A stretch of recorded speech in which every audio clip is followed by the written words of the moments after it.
Bien, bonjour. Donc nous reprenons la correction de cette activité, réaction de l'acide chlorhydrique sur le fer. Alors nous en étions à la question numéro 12. Alors il faut se rappeler, on nous demande de calculer les quantités de matière d'atomes de fer et d'ion H+, que l'on a introduit dans le tube à essai. Vous voyez, on a introduit en fait 0,8 g de fer et 10 millilitres d'acide chlorhydrique. Et on nous demande de calculer le nombre de moles, les quantités de matière d'atomes de fer et d'acide chlorhydrique. Donc ces données sont très importantes puisque c'est bien les quantités que l'on a introduites. Alors pour résoudre le problème, il faut se servir de l'indication qui est donnée juste avant la question 12. On nous dit 1 g de fer contient 1,8-10-2 mol d'atomes de fer et la concentration en ion hydrogène dans la solution d'acide chlorhydrique est 1 mol par litre. Alors, on va s'intéresser d'abord au fer. Donc 1 g de fer contient 1,8-10-2 mol d'atomes de fer. Cela veut dire que 2 grammes contient le double, etc.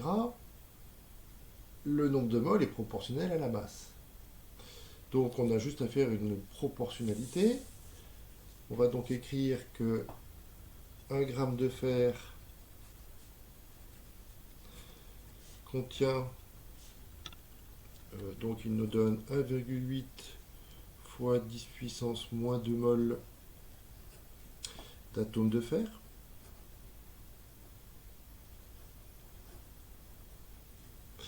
Et nous, on a introduit 0,8 g de fer. On cherche une quantité N de Fe. Je vous rappelle que la quantité de matière, le nombre de moles, ça se note toujours avec un petit n, non pas un grand N. Le grand N, c'est le nombre d'atomes. Alors, dans le cours, nous, on avait vu qu'on pouvait calculer le petit n avec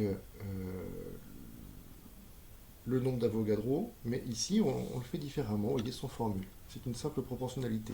Alors, ça nous donne n, la quantité de matière de fer, égale donc 0,8 fois 1,8 multiplié par 10 puissance moins 2, divisé par 1.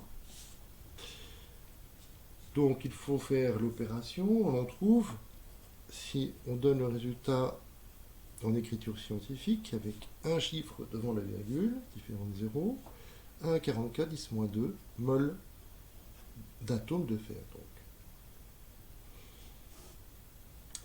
Très bien. Alors, on va faire la même chose. Donc là, ici, c'était pour le fer.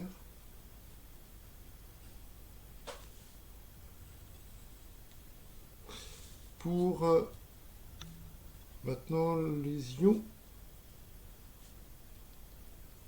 H+, les ions hydrogène. Alors, on nous dit, pour les ions hydrogène, qu'il y a une concentration C qui vaut 1 mol par litre. Ça veut dire simplement, donc, dans 1 litre de solution, c'est la solution d'acide chlorhydrique, il y a 1 mol d'ion H+. Bon, nous, dans le tube à essai, nous avons introduit 10 millilitres. 10 millilitres de la solution d'acide chlorhydrique. Bon, là, ici, c'est embêtant. On voit bien que là, on est en litres et là, en millilitres. Il faut se mettre en litres. Les millis, on sait, c'est 10 puissance moins 3. C'est le millième de litre. Donc 10 puissance moins 3. Et donc, ça contient une quantité N de H+. Quantité de matière N.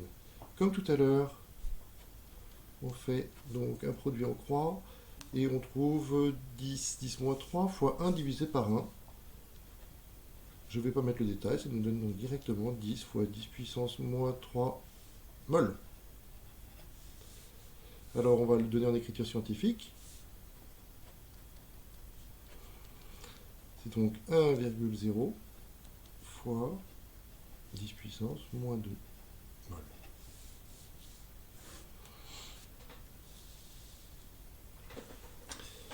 Voilà. Alors ensuite on nous demande, à la question 13, d'après l'équation de réaction, quelle quantité de matière faut-il pour consommer complètement 1 mol d'atome de fer? Alors il manque un mot en fait dans la question.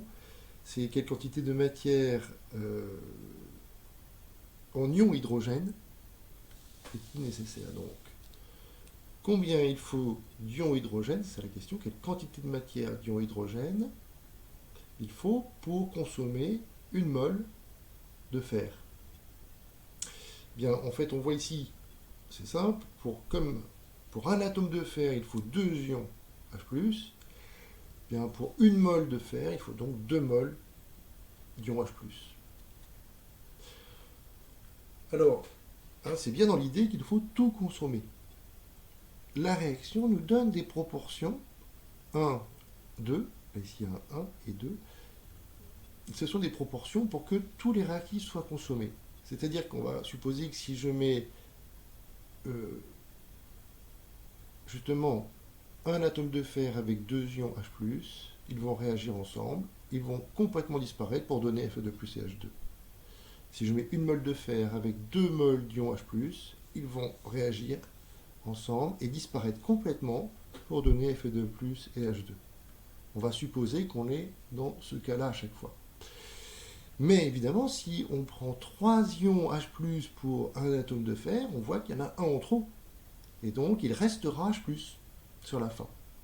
On aura H+, qui sera en excès. Vous voyez cette différence? Donc, voilà. Alors, on a donc, pour une mole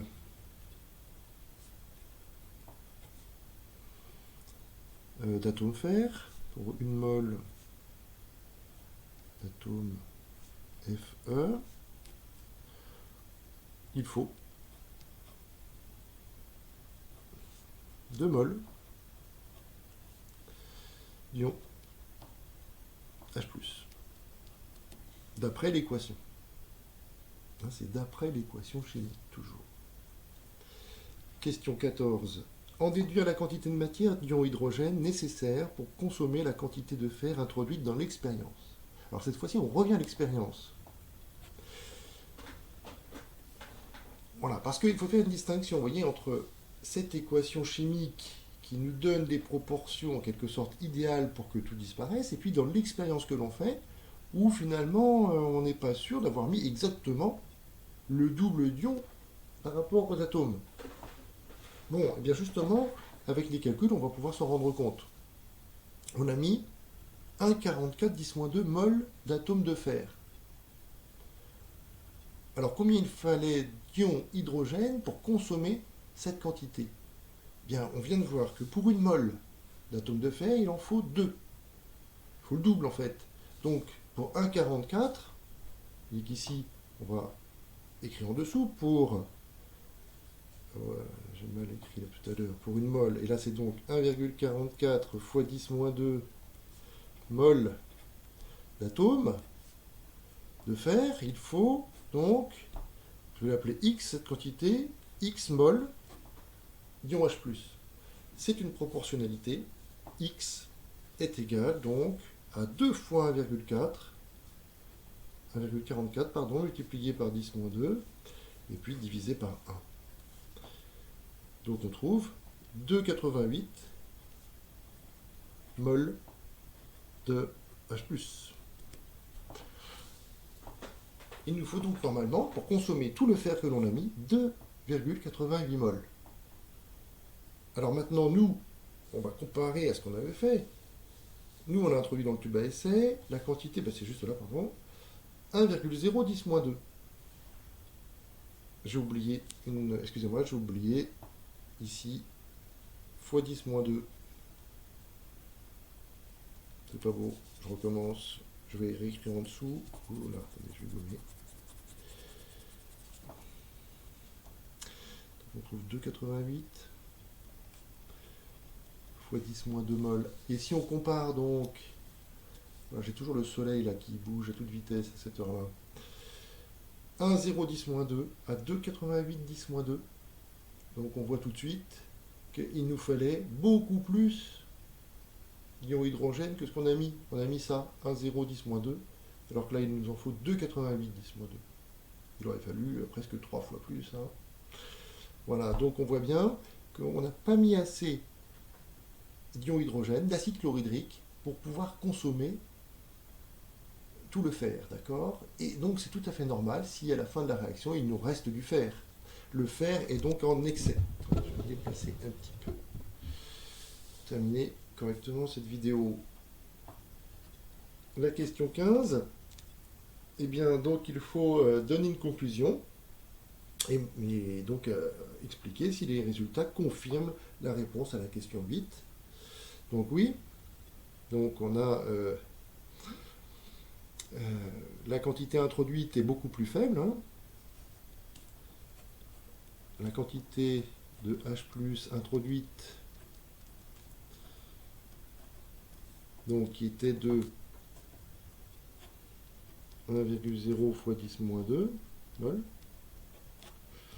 est inférieure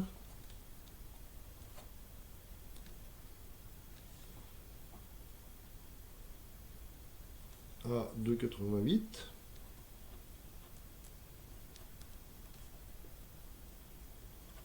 Donc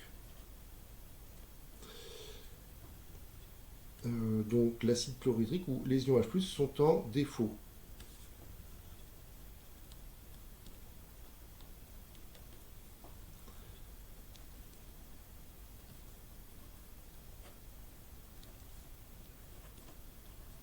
Et le fer, les atomes de fer et le fer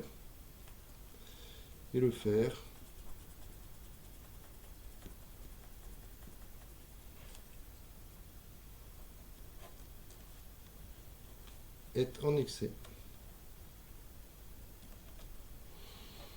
Ce qui confirme donc nos observations. Et voilà, donc cette activité terminée, il faut donc arriver à bien comprendre ces calculs et cette notion de réactif en défaut et en excès qui est présentée là dans cette activité.